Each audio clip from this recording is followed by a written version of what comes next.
up, everyone? My name is Ryan, and I'm the student pastor here at Beach Church. And while I love to preach and believe that sermons are great, sometimes conversations are more helpful. And so over this summer, we are going to be talking about some topics that many young people have questions about or struggle with. And we thought the best way to do that would be to talk to real-life, actual students. So today I am joined by Maya, Ella, and Zach. Applause, please. Hey guys, how are you? So good, Ryan. I'm good, Ryan. How are you? I'm feeling fantastic. Great. And this week we are going to be talking about partying. And so this is one of the most asked about topics from students all the time. Well, what about partying? And what does Jesus say about partying? And what should I do if I'm struggling with it or my friends are struggling with it or whatever? And so we hear about it year after year. And again, we thought this was something that would be better to have a conversation about with students than to have a sermon about. And so we're going to talk about the struggles, the pressures, the temptations relating to this issue. So let's start with this because a lot of people have different perspectives of this word. I want you guys to define partying. What is partying? What does it entail? I think it's just a bunch of people drinking and smoking and hanging out. I know it's not like the actual term, but that's what happens. All right.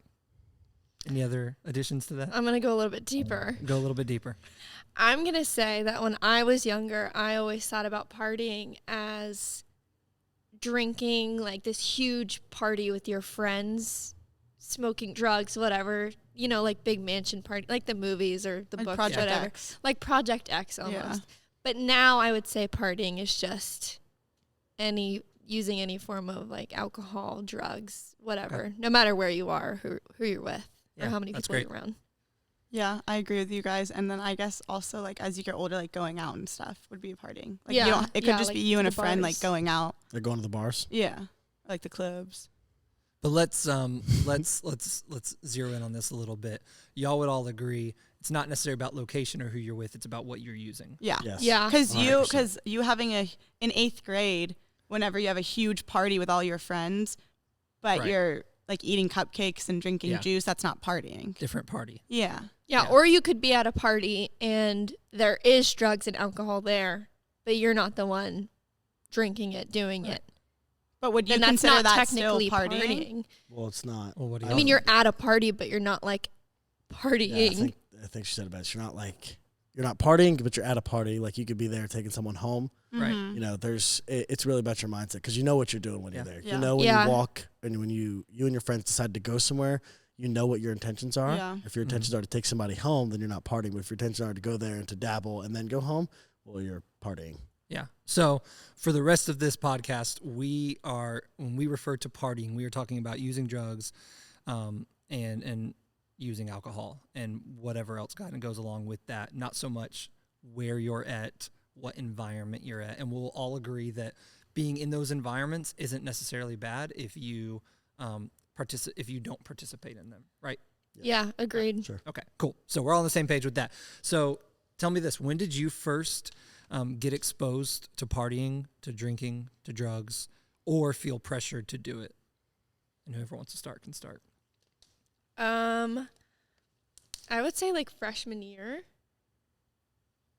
is when I guess I started like going out Mm-hmm. or partying, whatever. And that's just like me stealing my parents' alcohol, going to like these random parties. I had no idea whose house it was. Terrible ideas all around.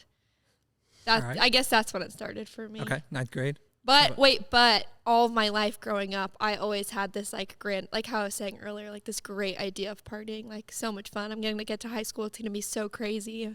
Yeah. Whatever. Yeah. Yeah. I first saw it in high school, but I didn't go to like my first party and like drink. In high school, I went to go pick up my friend like once, but I didn't go to like my first party till college.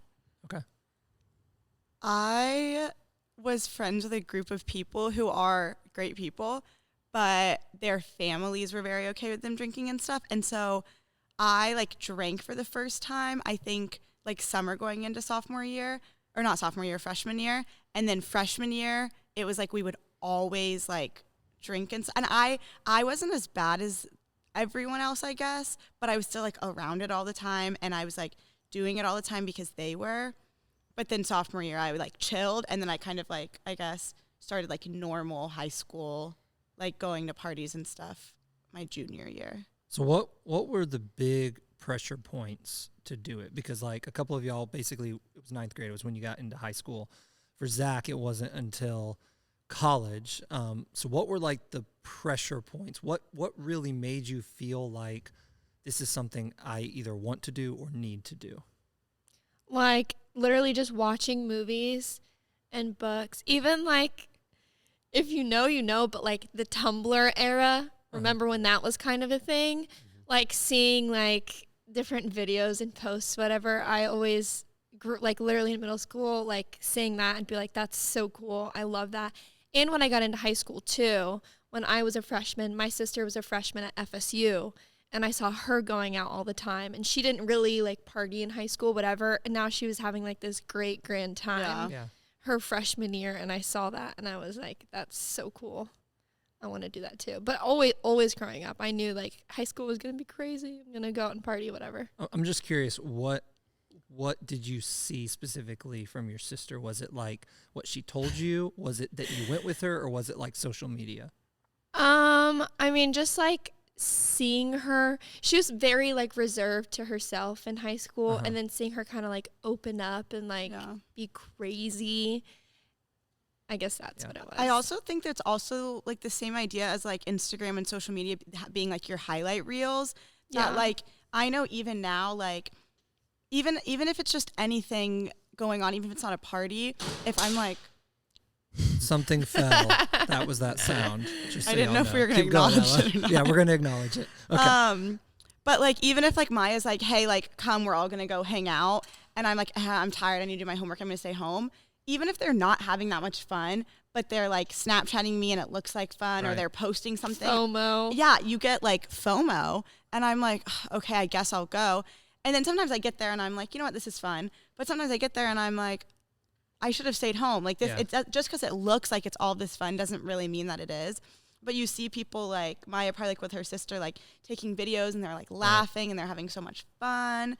And so you're like, wow, like that's like really cool and awesome. Like that's what I want to do. Yeah, Even it's all like the highlight reel. Yeah. even now, like whenever I go to FSU, whenever I come home and I'll see my friends going out to the bars, to the clubs, whatever, I'm like, oh, that looks so much fun. Like I missed happy hour.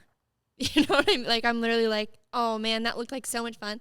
And then I get back in town and I go and I'm like, I do not want to be here. Yeah. Like literally, I don't want to be here. Why did I come out? Like, whatever. Yeah, I think that we get this picture of what it is, and it's just especially through social media, and it's just like not true. Like everybody, a good example is like everybody like wants to have like this like cool little party on like New Year's Eve and stuff, and like sometimes they get dressed up and stuff, and they like want to act like they're at some like downtown club in New York, but it's like we all know what it is. It's like a crappy apartment and like a keg of beer and like crappy alcohol, and like but they have like a little photo booth, and then that's what they post is the photo booth, and everyone's like, oh, that was such a cool party. It's like not really. Like I remember I went to the first party I'd ever been to in college, and I was like, this is it. Like this is like I saw like what you said, Maya, like all the movies and stuff. It's like, oh, it's good. Like I had this picture in my mind when I was like, I'm gonna go to my first party ever, and I'm a freshman in college, and like I get to this apartment, and there's these guys like awkwardly giving each other shots, and I'm just like, what is this? This is so weird. cool. Yeah. And then it was the first time I'd ever drank, and I was just like, this is it. Like I thought this was gonna be like this magical thing, but it's just like that's just the highlight reel. A lot of times it's like a bunch of people like looking dazed and confused, staring into space, and whatever. And like even with like drinking and like drugs and stuff, I know that like there have for sure been times, and it's almost like kind of a normal thing like in society, which now that I'm thinking about it is really bad. But there's even been times that like I've been at a party and it's like not that fun, and I was like really excited, like kind of like a New Year's Eve party or something. You're like, this is gonna be so big, and you get there and it's not that fun. So you're like, okay, but we just have to get drunk and then we'll have fun. Right. Yeah, Which is like, to me, like if you think about it, it's more of a like we're having an awesome time and we're drinking. It's not like you have to just drink to have a good time. Like that's where it's like, okay, what are we doing? Like why are we even here? Yeah.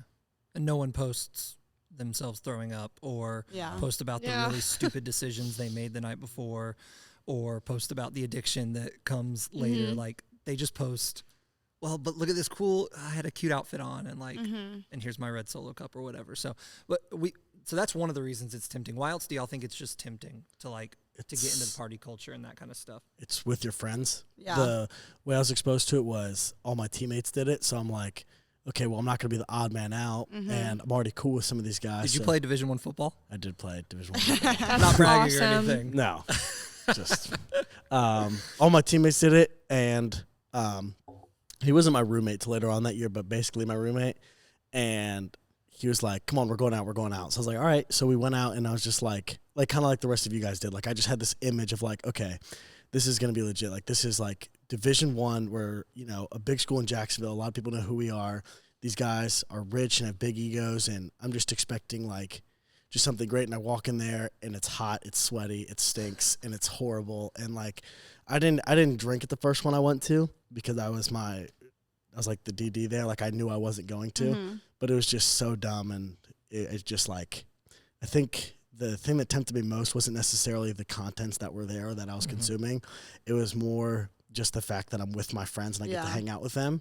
But then, you know, they reach a certain level of drunk, kind of like what Ella said. Like, you're like, okay, this isn't fun now, but let's get drunk, and then it'll be fun. And so whenever I see my friends get drunk, I'll be like, oh, I don't want to be the odd man out. Like, I don't want to be like the, you know, so-called like loser or whatever. And then I drank, and I wake up the next morning and I have practice, and I just feel horrible. Yeah. And it just doesn't feel good.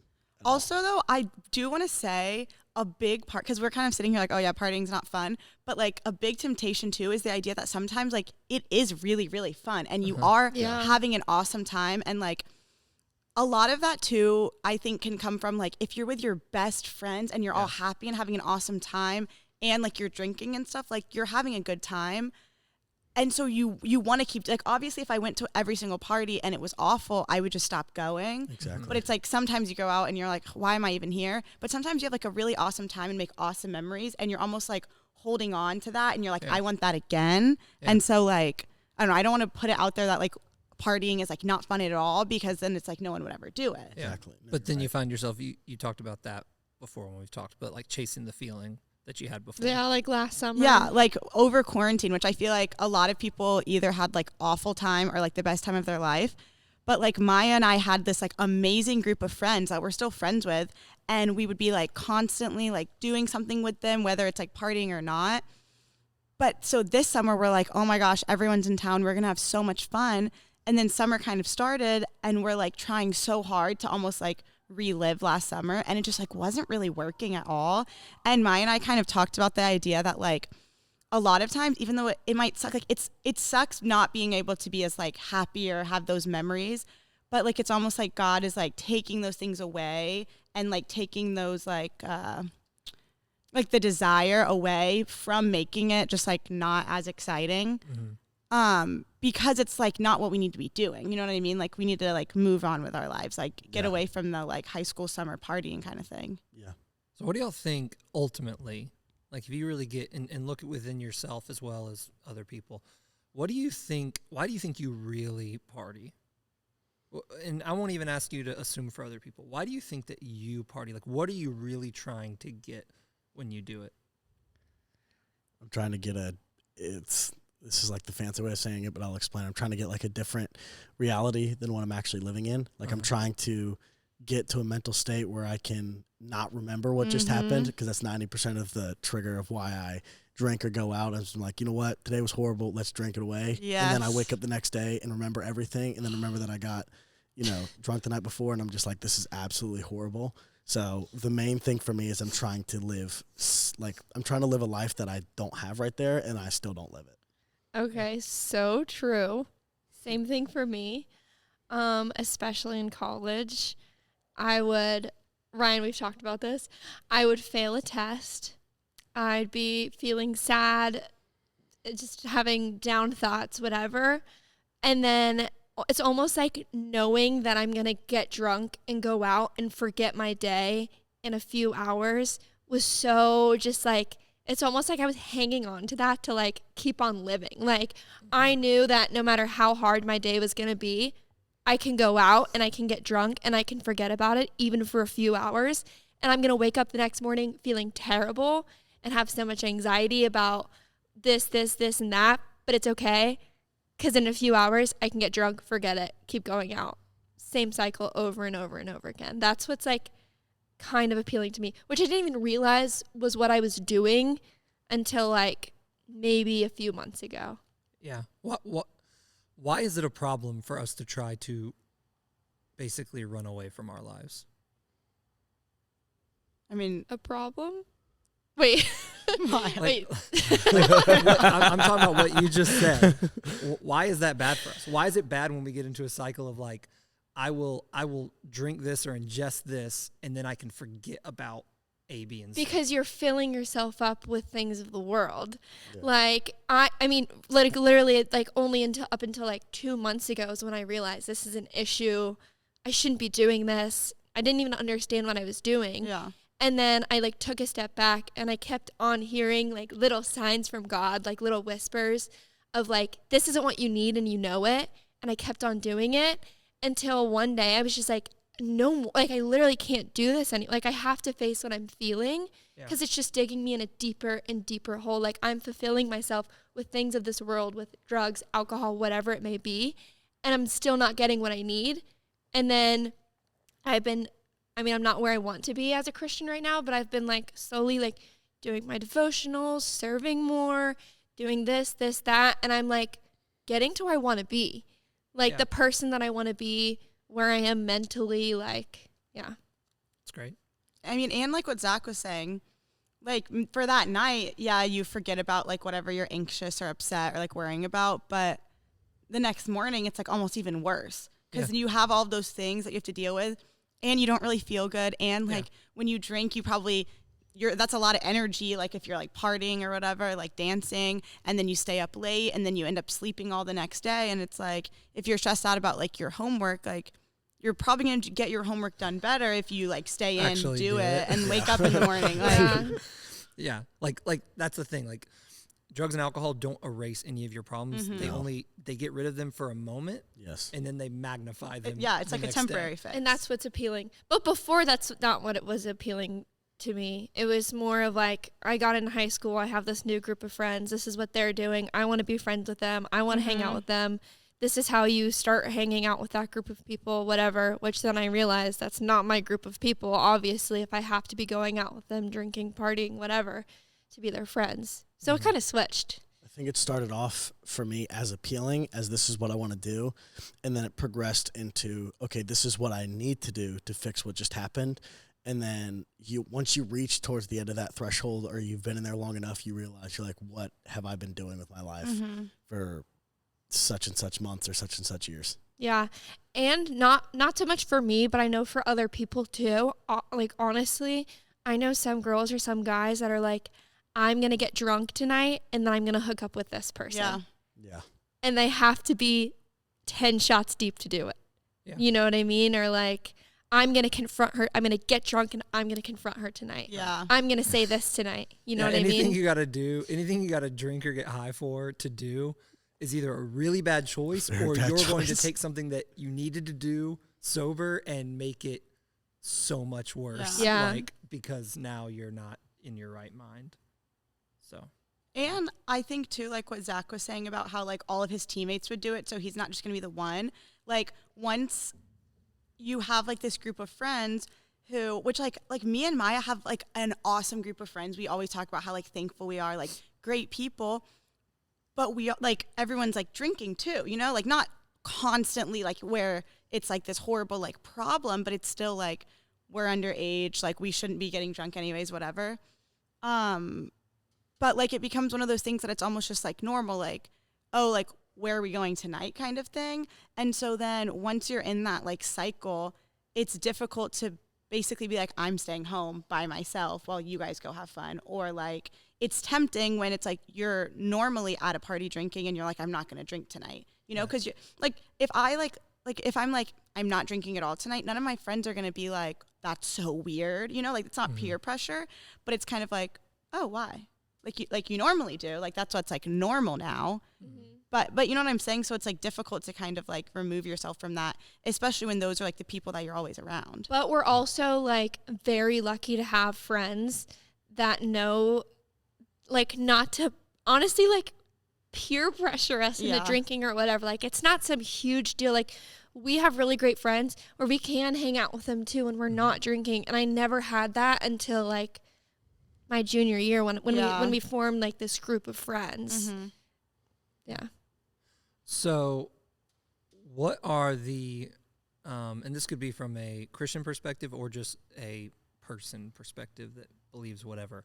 What are the cons or the negatives of partying? Like where does partying lead? Where have you seen it lead in yourself? Where have you seen it lead in other people? Maybe where do you just know in your mind like that's where that eventually goes to? Like that's the negative of that. That's the cons. Like what's all the bad that comes from it? The question is, where do we start? I mean, seriously, it's like it starts off with physically, you don't feel well. Okay. During or after. And you like gain weight and stuff, and it's just bad for your body. Gain weight. Like if you're trying to get yoked, drinking's not good. Drinking's not good for you. I had to mention it one time. But it's not good for you physically. And then if you want to start a list of what could happen if you drank physically, that would go on forever.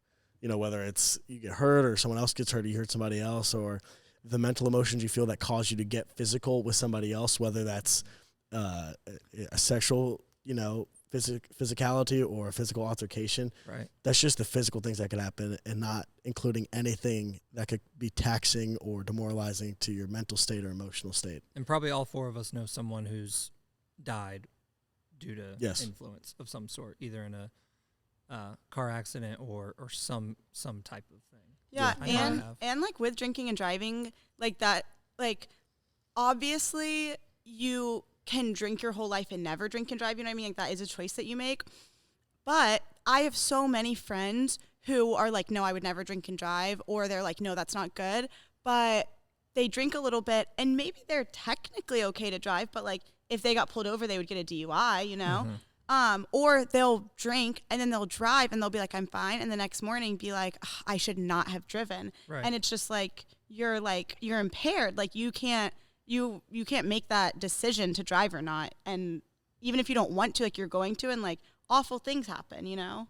Yeah. Like people have been taking people home. Like they're the DD of the night, but they've been drinking that like I'm friends with and they've died. Like, you know? How did that start? Is like, how did like for you guys, I want to know, because I don't really have that big of an experience with my friends doing it, but how did like drinking and driving just start with your friends? Because I know you just talked about it, so I was just curious if you knew what they were going I feel like I was raised, like my mom, since I was like very little, always been like no to drinking and driving. And I don't think everyone's parents are like that, even though it's like, yeah, you shouldn't. So for me, if I like have a sip of alcohol, I'm not driving. Like I just plan on that. But a lot of my friends don't. It's like, oh, I'll just have one beer and then I'll drive. But we like literally have friends that are like known for like, oh, they're going to drink and drive home. Like it just always happens. Yeah. You know, because they just like don't care, or it's like they know they shouldn't, but they do it so often that they're like, I'm fine. Like, like I've driven a lot more drunk than this. I think you're that's not going to care in the moment because, like you said, you're impaired. Yeah. So, like, you make stupid decisions. Yeah. But it's very true of like kind of how you were raised a little bit. Like same thing. My mom was always, if you had one sip, not one beer, not one glass of wine, not one shot, one sip of alcohol, you do not drive. Yeah. And that has been like embedded in my mind forever. Like I know if I have anything at all, I'm not going anywhere. Mm-hmm. Yep.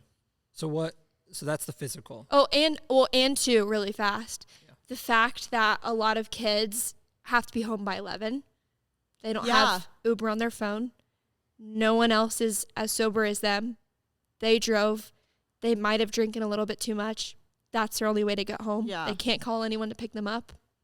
That's also an issue. Because obviously I always tell my friends, like, I promise you, if your mom's going to be really mad at you for coming home after curfew, she's going to be a lot more upset if you die driving home. Exactly. You know what I mean? No, so but right. in the moment, it's like, no, my mom's so mad at me. I have to get home right now, and this is the only option. Yeah. But or not even like you die drinking, driving, but just like you get a DUI. You get or you pulled kill over someone and, else. Yeah, or you kill someone else, whatever. Like, yeah, I agree. So there's physical negatives. What are some other negatives that come from partying?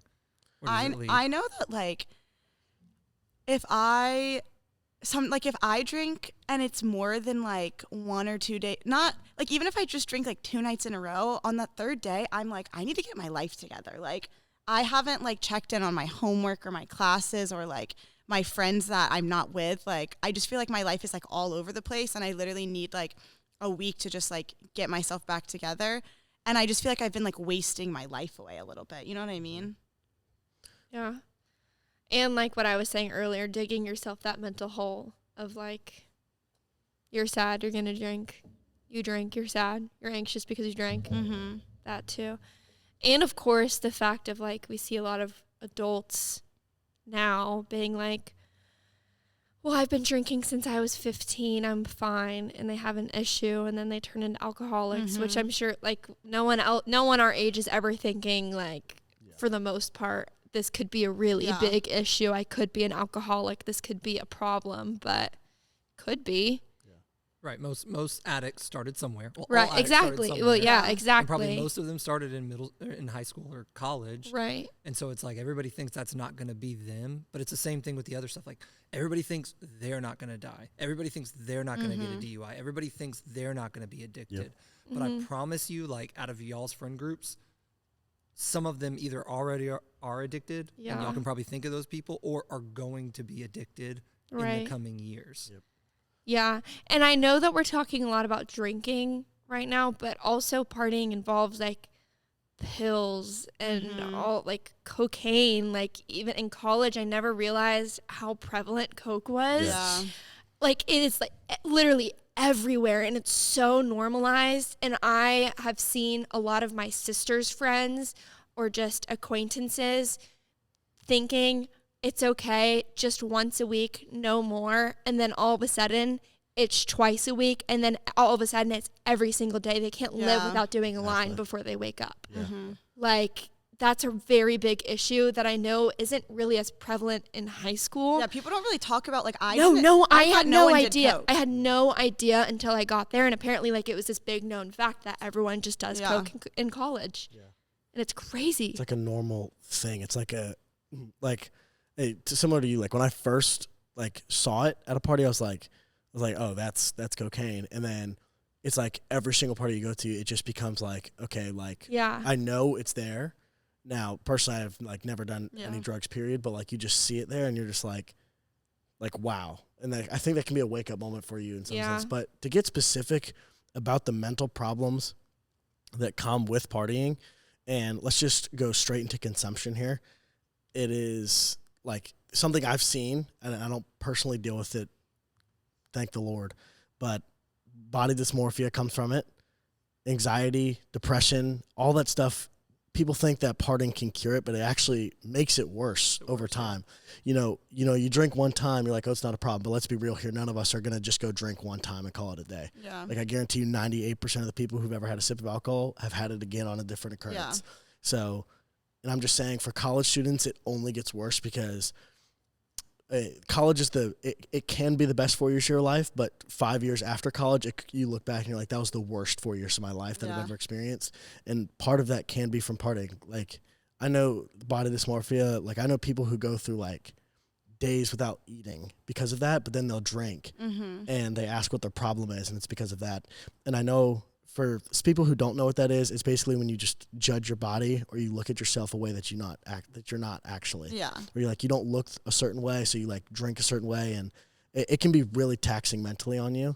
And with anxiety and depression, like we all know somebody who struggles with that, and just imagine what consuming toxins can do to you or the aftermath of that whenever you think about what you did or what you said or something like that. Even now, like it's kind of like a funny, like trendy thing, but anxiety is like a new thing. And it's basically like when you're hungover and you have anxiety about like what you did the night before.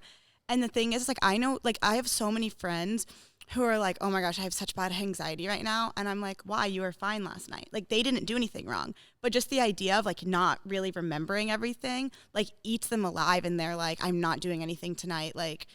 And that's just horrible for your mental health and stuff, especially when like most people are already dealing with like anxiety and depression, like without drinking and everything, like getting mixed up with that. What do y'all think it does to relationships? Oh, or what have y'all seen it do to relationships? Oh my gosh. I was gonna say that next.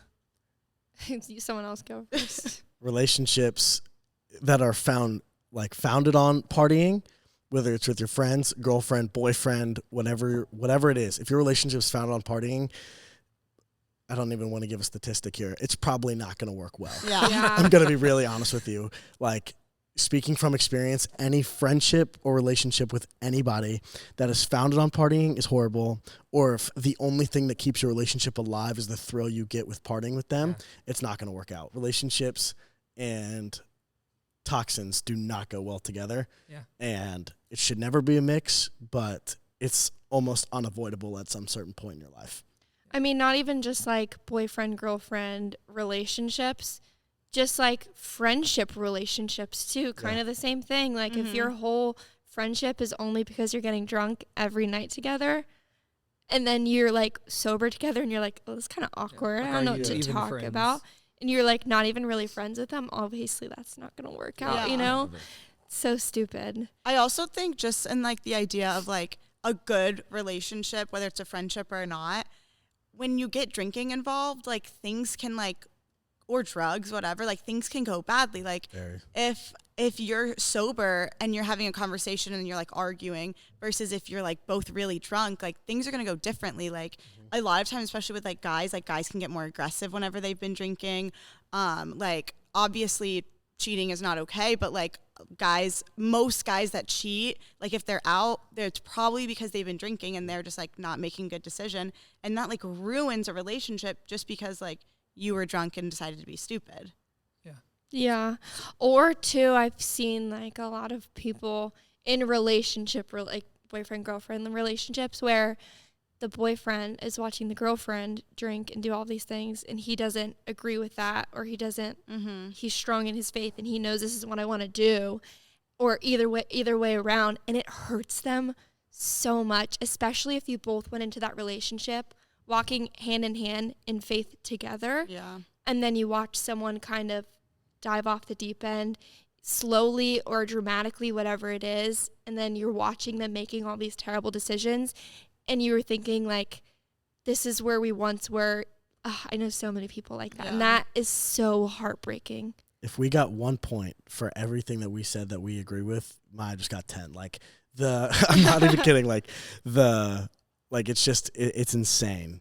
Yeah. Like that was so true. I can't get over how much I agree. Especially like, I mean, most of our friends are Christians, I'd probably say. Yeah. So like, even if you don't realize that and I've seen too, like the boyfriend or girlfriend's kind of like, oh, well, it's okay. Like, but they're really struggling with it internally and they want to. It can lead to horrible arguments. Like if, right. like you said, like if my girlfriend went out and she was drinking, I know that I don't want to be a part of it, but I'm like, oh, but I, really like her, so I'm not going to talk to her about it. But then the next day I'm like, hey, this and this happened. And she was like, oh, I was drunk. Be like, well, yeah, that was the problem. And then you're in an argument because she was drinking, and not to like it's not just her fault or his fault that your boyfriend or girlfriend was drinking. Like if you want to call yourself a Christian and follow Jesus and you want to exemplify that in your relationship, then you need to then it shouldn't be a problem holding your other person accountable.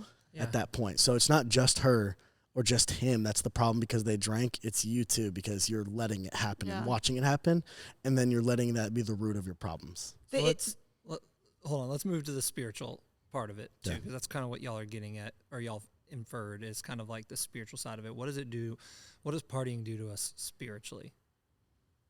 Well, Jacob preached on the whole idea of there's a line and you're like kind of going back and forth on the line thing, and which whatever, ignore that. But one time I was talking to my like not life group leader, Jess, and she basically was talking to me about drinking and stuff, and she was saying that like you can go back and forth between like the world and God however long you want, but eventually like one of them is going to pull you more on one side, and typically it's going to be the world because it's a lot easier to give into things. Like you have to like work for a relationship with God, you know what I mean? Like you have to like put in time and like pray and like do your devotions and everything and like seek after that relationship, and you don't have to do that with the world, and so it's a lot easier to fall into like those things. And when you're drinking and you're going out and stuff, like you're not like if I'm going to sleep really drunk, I'm probably not going to pray before I go to bed because I'm just pass out. You know what I mean? Yeah. I want to know, like, not I want to know. I think spiritually it can tax your mind, but it can also tax the people around you. Yeah. Like I know that I have a group of friends that they drink a lot. It's not the only thing that we're friends about, but one of the main things they do is drink, and I've just literally like the past month and a half, I've just completely like pulled myself away from the group. Like they're still my friends. We still, all play sports together and everything like that, but it is very hard for me to be friends with them because I've invited them several times to church, and it wasn't until, ironically, it wasn't until Ryan said something about it on a mission trip that we just went to that it's not just me who has to be following Jesus. Like you have to point other people to Jesus. That's why you go on mission trips. That's why you do that, to expand the reach of Christ. But like, if I'm scared to do it with my own friend group, then like it really says a lot about me as a Christian. And that also went into, my earlier part in the year and, back in 2019 when I played football, like who am I as a Christian if I'm drinking and going hard and then I think it's cool and so I do it all the time, and then I go to church on Sunday and my friend's like, you go to church? And then I get offended by that question. Well, I buried my own grave there a little bit. Yeah. And more than just going to church, it's also their relationship. Like we're on this earth for one reason, right? And if we spend that one reason doing the entire time just drinking with our friends, not doing anything, and then the time comes 40 or 50 years later and you guys are in an argument because of something that happened in college, that it's just so avoidable. Yeah. You know what I'm saying? So go ahead. Well, I like what you were saying is the thing is that like I do believe, because forever people will be like, oh, you like go to church but like you're at this party, or like oh, you say you're a Christian but like you drink, and like for sure that's something you can struggle with and still have a good relationship with Jesus. Yes. But like what you were saying is like if you have this awesome relationship with God and you have this whole group of friends that you're partying with all the time and none of them know about God at all, like that's like you're being like selfish with your own faith and stuff. And like you're saying, like the whole idea of me like growing in my relationship is ultimately so that I can go and like pour that out to other people. And if you're not doing that, then there's like a stop there and you're like not growing with God anymore. And like, yeah. And it's like sometimes too, you put people in certain bags of like, well, these are my church friends. These are my partying friends. And then you forget to mention, oh, I go to church, by the way. Did you want to know about God? This is what you know what I mean? Like you forget to share how great and good he is to your party friends because they're in a different bag than your church friends. So since we're talking about that, let's just kind of transition to like, why does it matter for Christians? A lot of what we've talked about so far is kind of just like practically, like it's just not helpful for people. Yeah. It's not good for people. But like, why does it matter for Christians? Because a lot of times Christians, especially teenagers, will be like, well, why can't I just party? Jesus forgave me. He died on the cross for me. Like I'm going to heaven, blah, blah, blah, blah. So it really doesn't matter. Like he's going to forgive me. I'm still a Christian. Like it's just one time, whatever.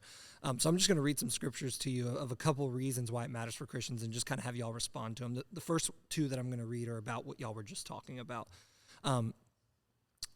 Romans 12:2 says this: do not conform to the pattern of this world, but be transformed by the renewing of your mind. Then you will be able to test and approve what God's will is, his good, pleasing, and perfect will. Don't conform to the pattern of this world, but be transformed by the renewing of your mind. Then you will be able to test and approve what God's will is, his good, pleasing, and perfect will.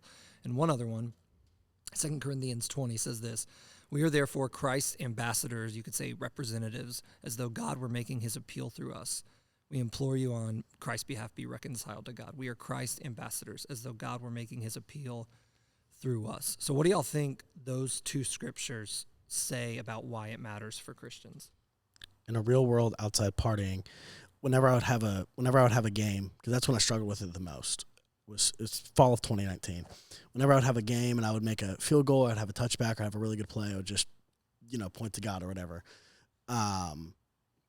And I would wear these bands. I'm not wearing one right now, but I would wear these bands that say, you do the natural, God does the super, or stuff with Bible verses on them. And that image that I have, or that image that people have of me on the football field are, okay, this guy is, they're not saying this in their head, but they're like, this guy's a humble servant of God. But whenever I'm at a party, those bands just don't happen to be there, and I don't happen to be giving thanks to God after I take a shot, right? Yeah. Like, it's kind of like it's the same thing, just with different people in a different setting. You know what I'm saying? And it's not really, like, I can picture that literally in the same day. I can give thanks to God for giving me the ability to be an athlete, and then the same day I can be getting absolutely, like, drunk and hammered and just completely forget who God is almost. Because in that time, I'm not thinking about God. I'm not thinking about the Bible verse that Ryan's going to talk about, or Ryan talked about last Sunday. I'm thinking about, like, how can I get drunk and have fun with my friends? So it's not like I'm glorifying the wrong thing there, and we hear it all the time. But I just encourage you to think about what happens in the day, in like one day, when you can go from praising God for one thing, and then you can go from completely to forgetting about him and demoralizing one of his creations for another. It's good. That was Okay. good. Any other thoughts on those two verses? Sorry. What? That was great. Second? Oh, that was great. Oh, the Christ ambassadors idea, kind of like what we were saying before.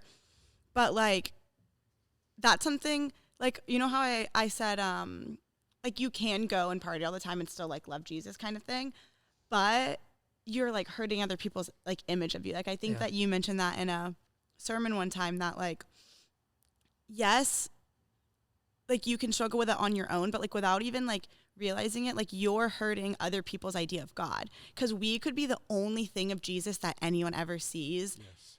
And, like, it's just out, like, it's, God is gonna do, like, the spiritual, like, moving, but it's our job to, like, introduce people to him and, like, plant those seeds.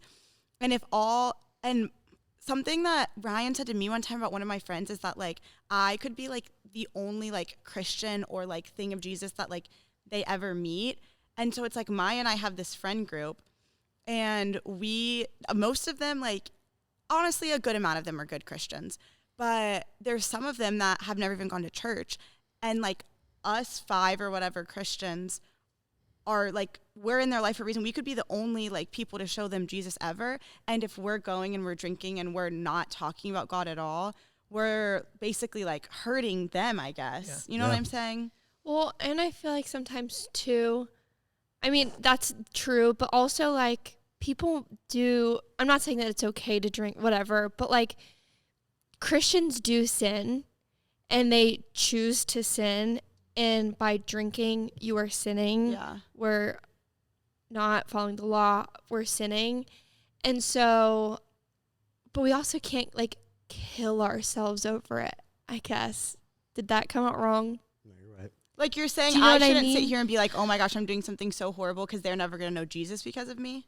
Kind of, which is kind of was true, but, like, at the same time, I feel like we all lie, right? Yeah. Everyone lies, whether we mean to or not. And I feel like, especially with drinking, no one's going to look at Ryan and say, oh, well, Ryan lies a lot. No way I'm going to be a Christian because Ryan lies that much. Or maybe people do, and I just don't realize but it. the thing with with drinking, it's very clear, well, you're not supposed to do this, so I'm not going to be a Christian because you're hypocritical, because you're saying that we shouldn't drink, but you do. Well, I see what- it's very visible. Yeah, it's like a very visible sin. And the thing is, like, there have been people who have, which maybe I'm not hurting their faith, but there have been people I remember whenever I was, like, a freshman, like, guys who were, like, atheists and, like, very mean would be like, shut up, like, you're drinking, you don't love God. Or, like, oh, you go to church, girl, but, like, yeah, we see you drinking. And even if that isn't, like, hurting their faith, I guess, they're still recognizing that, and they're still seeing it, and they have this idea of Christians in their head of, like, hypocritical, and, like, that's not okay. Even though God does forgive us, and, like, I shouldn't beat myself up over it, we should still be aware of, like, the impact that us partying and stuff as Christians has on others. Okay, yeah.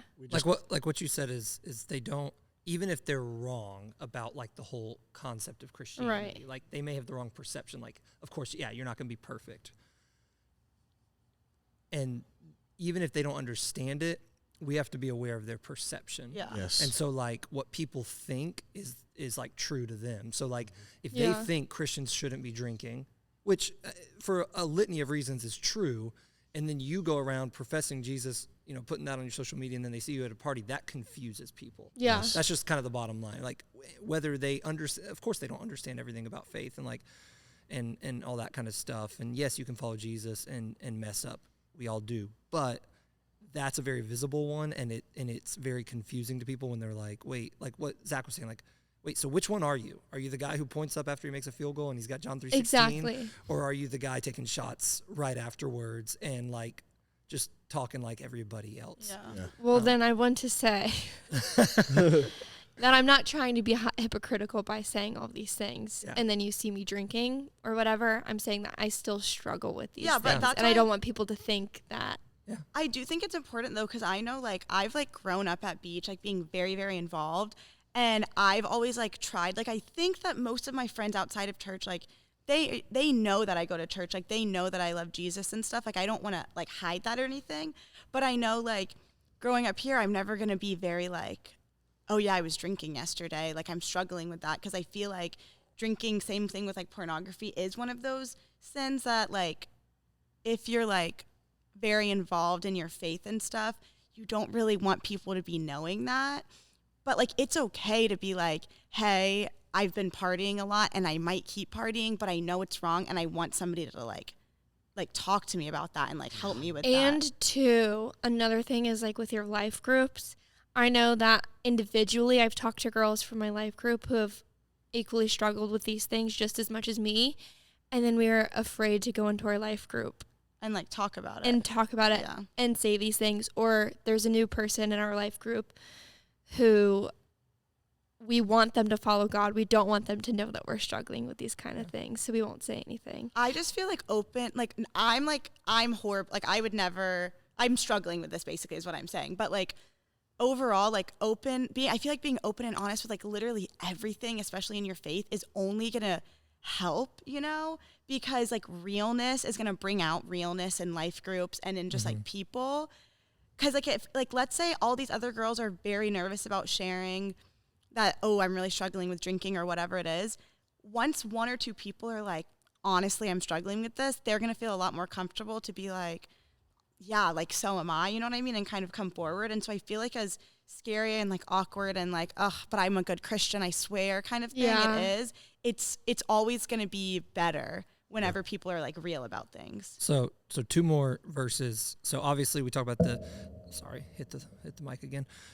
We talked about the, living for Christ, not being like the world, being like Jesus, and that we're ambassadors and what we do helps or hurts other people from knowing Jesus. But there's two other things, and one of them I'll go through quickly, and then we'll hit on the second one. Another verse is 1 Corinthians 6:12. It's actually in this verse talking about sexual sin, but it can be used really for anything. It says this: I have the right to do anything you say, but not everything is beneficial. I have the right to do anything, but I will not be mastered by anything. So I'll just kind of summarize this real quick, and then we'll go to the next one. Basically, it's just saying like, yeah, you could go party. You could have, you could have the ability. And if you're a Christian, you're forgiven, all that kind of stuff. But like, here's the thing. That doesn't mean it's beneficial for you. It actually might be really negative. And we went through all that earlier, all the negatives about it. So like, it might not be beneficial. And the other thing is like, we're not supposed to be mastered by anything except Jesus as Jesus followers. And so like, when you are addicted, or when maybe you say like, a lot of people like to say like, I'm not addicted, but it's like, yeah, but you do it every day or every weekend or whatever. Yeah. Like, so in some way you are, but like, I'm not addicted, but like when you become mastered by something, like it's bad. And it doesn't matter what that something is. It could be sports. It could be your girlfriend. It could be success, money, partying, whatever. And so that's another reason why for Jesus followers, partying is not a good thing. But I want to hit on this last one. And I think it's a good one for us to talk about for a second. And it says this, Romans 13, I'll read a few verses. It says, let everyone be subject to the governing authorities, for there's no authority except that which God has established. The authorities that exist have been established by God. So whoever rebels against the authority is rebelling against what God has instituted, and those who do so will bring judgment on themselves. And so what they're writing about here is that Christians are called to listen to the government. Now, in America, we have a law, and that law is that if you're under the age of 21, you're not supposed to consume alcohol. And And it doesn't even matter if you're drunk or not, because the whole being mastered by something is a whole different thing. The Bible tells us we're supposed to be sober. We're not supposed to over drink. If I'm over 21 and I drink and I'm getting drunk, like that's a sin for me, or a sin for anyone. But there's also the legal side of it, and it's like if you're not 21 in our country, you're not supposed to drink anything. And then basically, almost all drugs are outlawed, and so no matter how old you are, you're not supposed to do those illegal drugs. What are y'all's thoughts about that? Because I know that sometimes people have issues with laws and that kind of stuff. So What do you think, Maya? So guys, I might have asked this question before we started the pod. That's why Ryan's looking at me. The pod. Okay. I truthfully think the drinking age is 18 in Europe? Yes. But like kind of doesn't even matter that Sometimes. it's 18 in Europe. Yeah. I think if you can sign up to be in the army, fight in a war, and kill people, that you should be able to drink alcohol. That's my opinion. I get that Fair. it's the law. I get that. I see it. I hear you. I understand it. I think it's dumb. And I know that it's there to protect us. Mm-hmm. And I know that maybe in European countries are not driving cars as much. So in America, you're driving to a party, you're driving home. It might be a different issue. Mm-hmm. That's just my opinion. So what do we do when we disagree with a law, but then we read that verse? What should we do with it? We'll say it that way. Well, here's what I was going to say about it, and it pertains exactly to the question you just asked. But the reason that obey the law or obey the governing body is a law is because if you are just like proclaiming the name of Jesus, in God's eyes, you're not doing anything wrong. But same thing with how we talk about how there's worldly things that pull us in. To a worldly view, you're disobeying the law still. Mm-hmm. Whether you're saying like, oh, Jesus drank wine. Well, I mean, yeah, he did, but he didn't get drunk.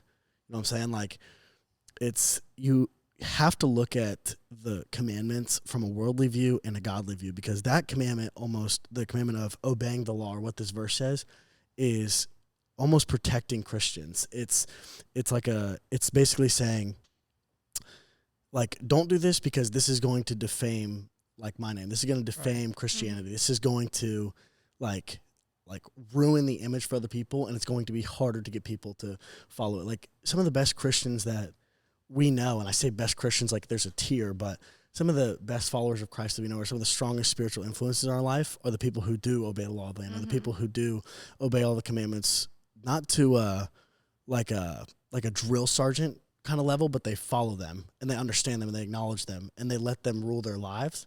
And those are some of the strongest people we see in our lives. So whenever you read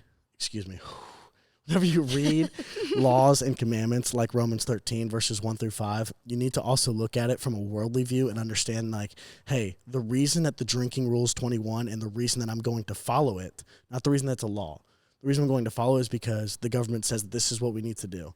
Because if I just go around saying I think it should be 18, and you start protests and you start rallies and you start like influencing a group of kids and you start influencing a group of people for that matter, saying that you think it should be 18, it's not going to change anything. And it could change, huh? It makes you look bad. It's kind of like with we just went through this, but during quarantine when it was like, yeah, but we should be able to gather to worship. Yeah. The government can't tell us what to do. Okay, fair enough. But like when you do it anyway, and your local government says you're not supposed to do this, yes, how does that look to the rest of the world?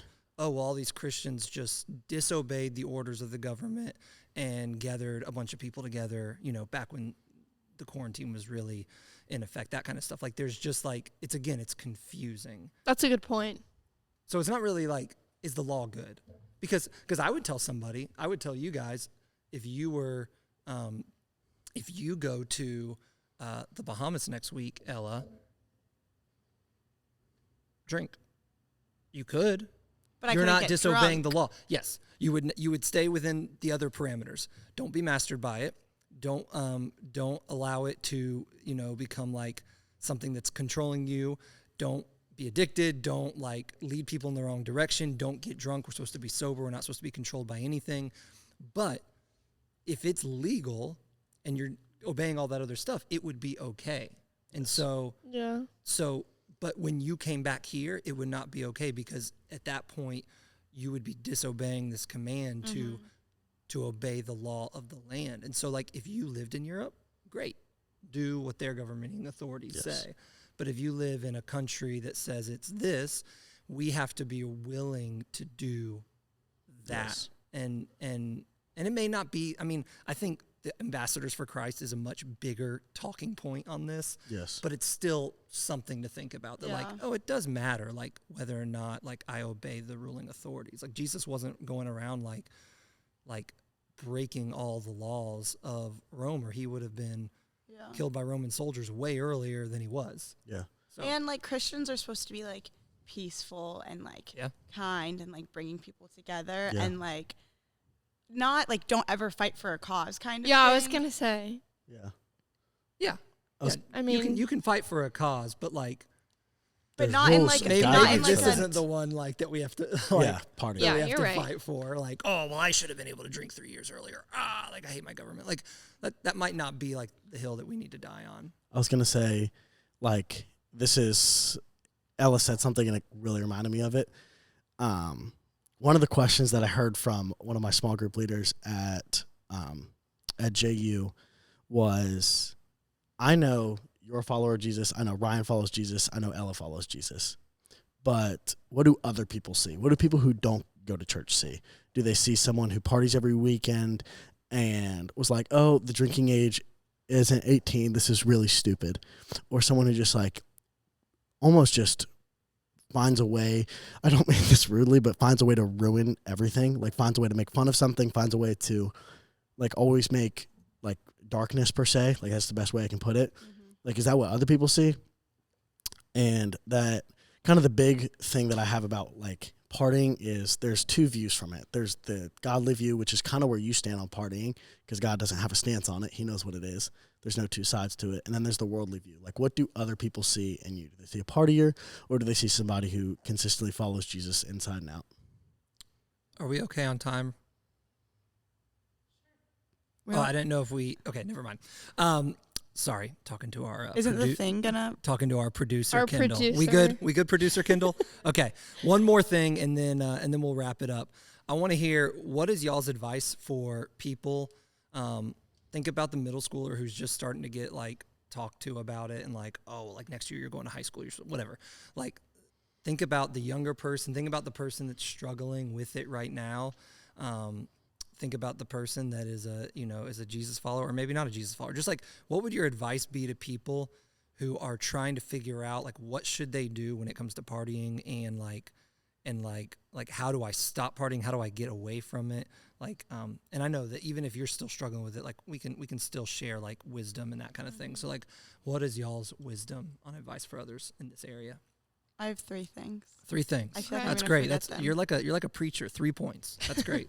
First of all, with the whole idea of like friend groups and stuff, I know it's very, very important, because even right now, even though I have a really awesome group of friends, I still have like 3 or 4 girls that are like, I know I can go to, and they're like not going to tempt me. They're not going to want to drink with me. They're going to be very like almost like my good hardcore Christian friends, I guess. Like, look for those people if you're, because it sucks to sit at home alone when your friends are having fun, but if you can have those people for you, whatever, pray about that. Also, I know that me and other people have been in a place where it's like, I know that partying is bad, but I'm having a really good time and I don't really want to stop. And obviously it's like not easy to admit something like that, but definitely like pray for a will to not want to do it, I guess. What's it called? Desire. Like, Conviction. Yeah, like almost pray for the like conviction to like not want that anymore. Whatever. This is my first one I was going to say. Somebody else go. I have one more. You did too, right? I So know. you I have one more though. Okay, when you think of your 3rd point, let us know. What do y'all think? Advice? I was going to say, it's really about the people you surround yourself with. If you consistently surround yourself in college with people who go out, well, hate to break it to you, you're probably going to go out. Mm-hmm. Like, I'm in a fraternity, and some of my best friends are people who don't go out. literally, like the guys, I go to church with guys on Sundays. I go to devotionals and study groups at JU with 2 or 3 guys in my fraternity every week, and I have yet to go to a fraternity party. Yeah. Like, it's really about who you surround yourself with, because you can be in the worst environment ever and still find another Christian. You can still find another follower of Jesus. It is you can always find parties. Yes, you can always find parties. parties. Find people that are willing to live in a different way. But you've got to be. Sometimes I hear people like, "Oh, I'm going to a party school." It's like, bro, like you decide. Yeah. Like you decide who to hang out with. Yeah. If your school has 30,000 people, I promise you there are some people that will party, and I promise you there's some people that are not living that lifestyle. Exactly. And so, like, yeah, you can find those. You need to surround yourself. And the other thing is, you need to just do more than following Jesus. You have to, like, live like he did. A great point that I heard from Jacob at Albany, and I've been dying to share this with other people, is Jesus didn't come to this world to show us how to live like God and show us how to live like Jesus. He showed us how to live like a human, how humans should live, how humans should roam this earth, constantly praising God, constantly just, like emancipating his name, and constantly just going out and going to the edges of the earth to spread the love of God, not the love of Jesus and stuff like that. And not one time did he go to a party and drink. Not one time did he go and, smoke weed or do a line of cocaine. He was constantly doing that. And I think that if you can just practice that, whether you change one thing every day or you change one thing at a time, I think that is those two things combined. I think you'll be very set with avoiding the party scene. Yeah. And you just mentioned that, but like Jesus did go to, the wedding, and he turned water into wine. Like, he obviously didn't have a problem with alcohol in general, and he obviously didn't have a problem going to a party. But we also don't see the next verse saying, and then Jesus got drunk and passed out, and like the bride and groom were like, what is he doing? We don't see that story. It's not in there because he was able to be in those environments and not be like everyone else. But I think my biggest advice is, if you can't be in the environment and be the influencer, then you need to get out of the environment. Yes. So if you go to parties and you use drugs and you drink, you need to not go to parties. I, as an adult and just someone who has never used drugs and doesn't really struggle with alcohol, like, I can go anywhere and be totally fine not using whatever. But if I found that I became addicted to something, I need to get as far away from those environments as possible. So it depends on the person. But like, if you're not strong enough at this point, that doesn't mean you're a bad person. It just means at this point, you're not strong enough. And so don't hang out with those people. Don't go to those places. You have to stay away from the places that are tempting. And if you don't go to places with alcohol and drugs, guess what? You're probably not going to struggle with alcohol and drugs. Yes. It's just not really going to happen. Maya, what's your advice? Okay. I have one more thing to say, not really advice. Okay. Maybe advice, but also Ella and I have talked about this a lot. But if you are struggling and you don't have those strong Christian friends that you can run to and say, I don't want to, this group of friends partying, let's sit back, let's not do it. So you don't have that, but you do have some Christians, or honestly just any friend in general that you know that you can kind of talk to, or maybe you've never talked to them before. There have been several times, truthfully, where Ella and I have came back from a party. We've been drunk. We've been sitting there. We start talking. And then all of a sudden, we've been talking about how good God is for 3 hours. Yeah. So I'd say if you can't find almost a balance to start out with, kind of. Does that make sense? Is that bad to say? I understand what you're saying. Do you see what I'm saying? Disclaimer. Don't drink. It's not okay to drink and get drunk as long as you talk about God afterwards. And I know that's not what you're saying. No, I'm just making a disclaimer for the people, there you all go. of our millions of listeners, so that they don't, Hundreds they of don't millions. think Okay. we're Okay. them down the wrong I didn't path. word it very well. But I understand what you're saying. Like, if you at least have, yes, I get it. I don't really know how to explain it. Something like a little bit more feasible, I guess. But I would also Maybe. say, go to somebody, if you don't have those people, but you know someone, go to them and like share with them and make yourself vulnerable and that kind of thing. And like, you might just find someone who's like willing to be like your friend in that. You're And, right. If Okay. you never did, then you're never going to find that person. Okay. A few more things of advice. I would say you're a middle schooler going into high schooler, very appealing.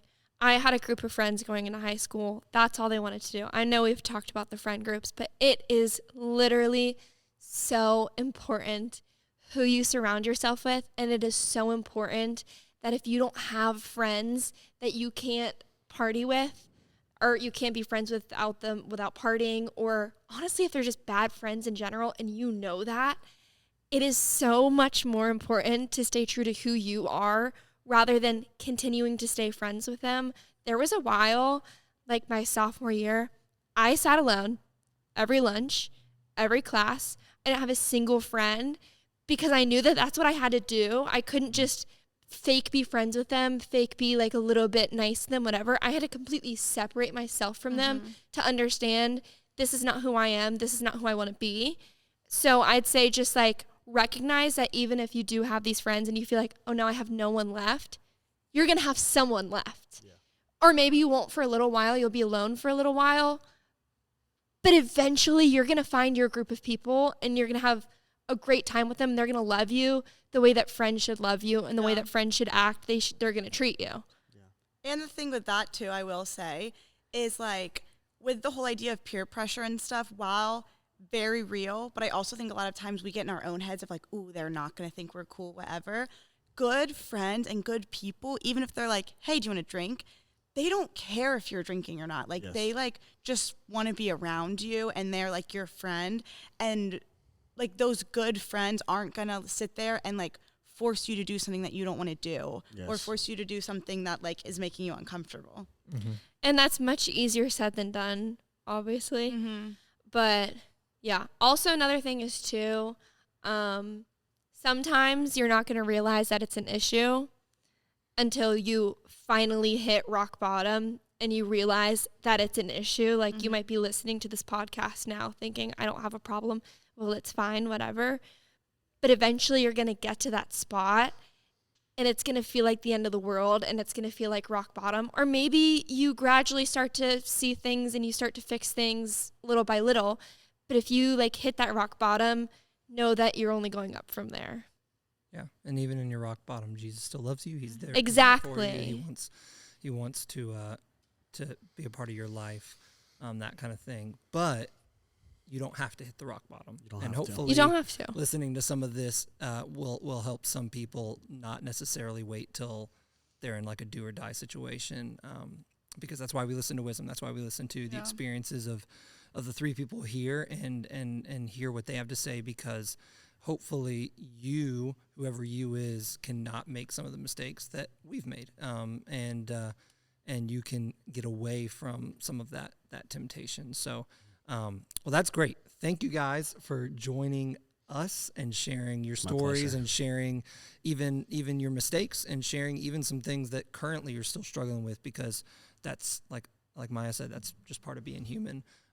But we don't have to stay there. And so thanks for sharing everything that you shared, guys, your experiences, your struggles. And once again, we hope that our time together was helpful for you and helpful for your relationship with Jesus. And if you don't know Jesus, we hope that it will help point you to Jesus and take a step towards freedom. We love you guys so much, and we thank you for hanging out with us. Bye. Bye, guys. Bye, guys. Also, I was going to say, you guys can be our friend if you don't have any. So. That's so true. I don't live here a lot, but I do sometimes. I have a Google Doc. Yeah. Let me know. DM Beach Students At on Instagram. Maya R. Harris we'll connect on you with Instagram. everybody. At Zach Benwick. All right. Bye. Bye. Somehow it always ends up with everybody sharing their Instagram handles.